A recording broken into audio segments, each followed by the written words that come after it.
Hey, it's Kaylin, and this is Kaylin Reads. I am just going to do a quick video on my Goodreads stats, basically. This basically tracked my whole year of 2019 reading, and since I haven't made a video, I checked it was January 1st, 2019, so it's been a year and a couple months. So I didn't cover anything that I read in the year 2019. I'm not going to go through and tell you every single book that I read, but I just thought I'd give you a little short overview just so you can see what I have been reading for the last year, if you might be interested.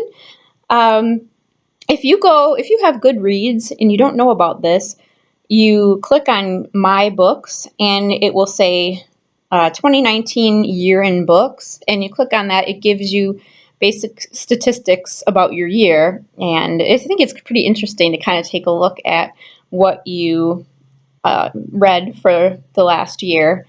I will tell you that I read 10,759 pages and a total of 57 books.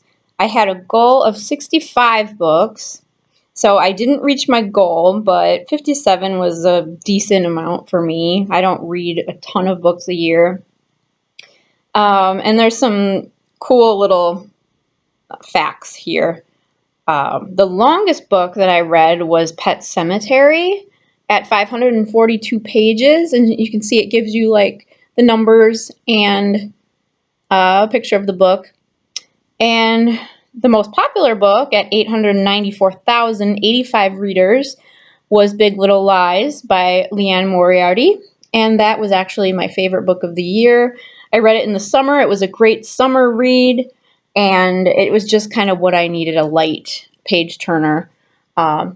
So that was the most popular. The least popular book I read was called The Octopus. It doesn't even have a picture of the cover. 0 people also read this book. It was just a little children's book I found in Little Free Library, and it was just about basic facts about the octopus because I'm kind of interested in octopuses. It's not octopi, I've learned. So octopuses. My average rating for 2019 for books was 3.6. And the highest rated book on Goodreads that I read was called Stormy, a story about finding a forever home. And I'm sorry if you can't see this very well, but that's Stormy. That's a little children's book. My first review of the year was You Can Do All Things, which I gave 4 stars. It was just a little picture book that gave affirmations about positivity. And so I gave that 4 stars. I feel like I can't believe it's been a whole year since I read that book. It just doesn't seem that long. And here I have they give you a bunch of pictures of the books that you read over the year. And a few of those titles I have are The Tale of Peter Rabbit, Depression and Other Magic Tricks, which was a poetry book, The Park Bench, which was a great black and white graphic novel, How to Be Calm and How to Be Mindful. So I think 2019 was kind of the year of self-help inspirational books. It wasn't the easiest year that I've had, and so I kind of I sought books as a way to kind of feel better about my situation, about my life, and about myself. So there's a lot of self-help on my list here. Another book I read was Still, Thoughts on a Midlife Crisis by Lauren Winner, and that was recommended to me by Jason from Old Blues Chapter and Verse. And I had been struggling a little bit with faith issues, so I read that. I thought it was pretty solid. Mindhunter was another great book. Good true crime read. And other notable book was The Husband's Secret. I'm sorry if you can't see these very well, but that was also a great page turner for the summer.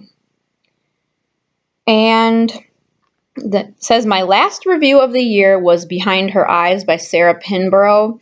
I only gave this 2 stars. I listened to it in my car, and I don't remember a lot of it, but I put one word for the review. I said convoluted. So I guess I didn't really enjoy it that much, but again, I don't remember much of it. But it was a psychological thriller. So that's basically 2019. I wanted to keep that brief and just give you an overview of what I dipped into in 2019. Again, I had set a goal of 65 books. I read 57 out of them, out of 65.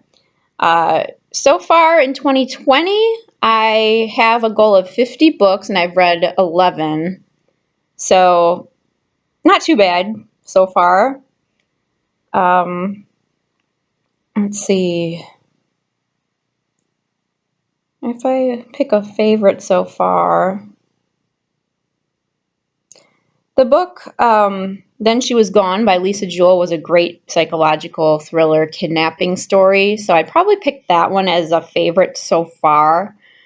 And a close second would probably be We Are All Completely Beside Ourselves by Karen Joy Fowler. And that is a very unusual story about a family raising a chimpanzee. And the sister narrates it, and basically she is talking about, this is years later, and she's talking about her experience growing up with this chimpanzee. And her father was a scientist, and he did studies on chimps and how they interacted and communicated with people. And there was a lot of controversy surrounding that, and she said that the chimp was like her sister, basically. But it didn't come without its problems, having a chimp in the house. So very unusual story, very beautifully written. That's We Are All Completely Beside Ourselves by Karen Joy Fowler. That's it. That's all I have for 2019. And I hope you will continue to watch as I go through 2020 and read the books that I own, because I'm making it a goal not to buy any more books this year.